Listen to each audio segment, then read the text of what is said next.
The following story has been brought to you by StoriesToInspire.org. Is a story about the Kloisenberger Rebbe, Zichron Livracha. Kloisenberger Rebbe was living in the United States, and a family from Eretz Yisrael traveled to the United States to provide for they needed specialized medical care for a family member. And the fellow was a Hasidic fellow, and he decided he's going to go to the Kloisenberger Rebbe for a bracha. So he went to the Kloisenberger Rebbe, and the Kloisenberger Rebbe says to him, "Can I ask you a personal question? Who's paying for the treatments?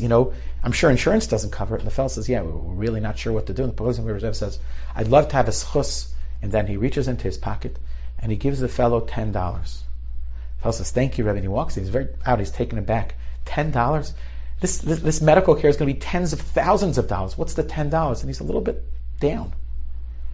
But after the family member receives the care and they're ready to travel back to Eretz Yisrael, and the family goes down to the cashier to pay for the care, the cashier says, "You don't owe us anything." He's like, "Why not?" He says, "This rabbi, he set him to do a Klausenberg. He came here and he settled your bill, and it's all taken care of. Don't worry about it." That's Seser. And he felt like he wants to give the fellow, so he shouldn't walk out empty-handed. But that wasn't his game plan. $10. But the avodah of helping another person behind the scenes, that was the godless or the greatness of the Kloisenberger Rebbe. There was a fellow who was very close to the Chazon Ish. His name was Rabbi Horovitz. He was in a yeshiva that the Chazon Ish was involved with, and he received a salary from the yeshiva for his tafkid, for his position in the yeshiva. It was a pittance to what he really needed. And the Chazon Ish somehow raised money to give him money on the side so he can live with a little more ravach, with a little bit more elbow room. And the fellow was very makar tov to the Chazon Ish, and then the Chazon Ish passed away. And he figured that was the end of the stipend. It came from the Chazon Ish. But somehow, even after the Chazon Ish passed away, he continued to get that stipend anonymously every single month. One day, it's late at night, the fellow was learning this, Rabbi he actually was learning the home of the Chazon Ish, and someone comes to him and says, "There's a fellow who the family is very close to, who's very, very sick.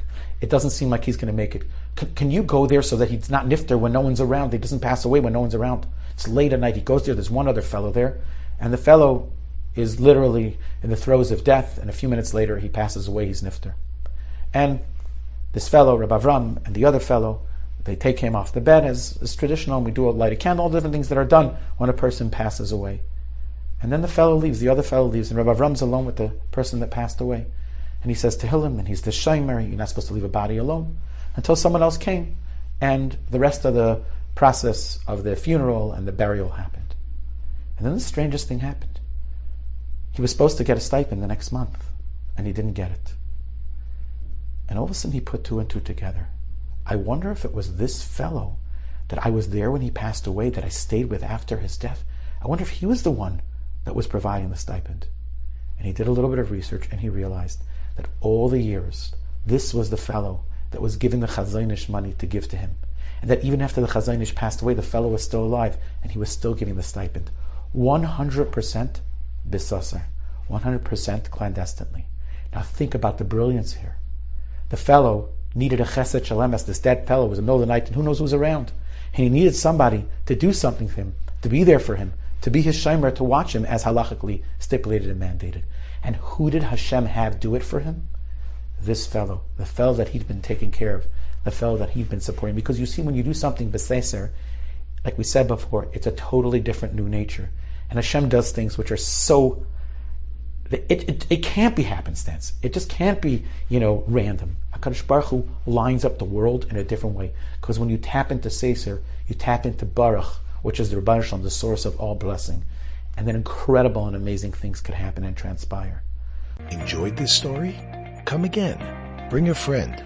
StoriesToInspire.org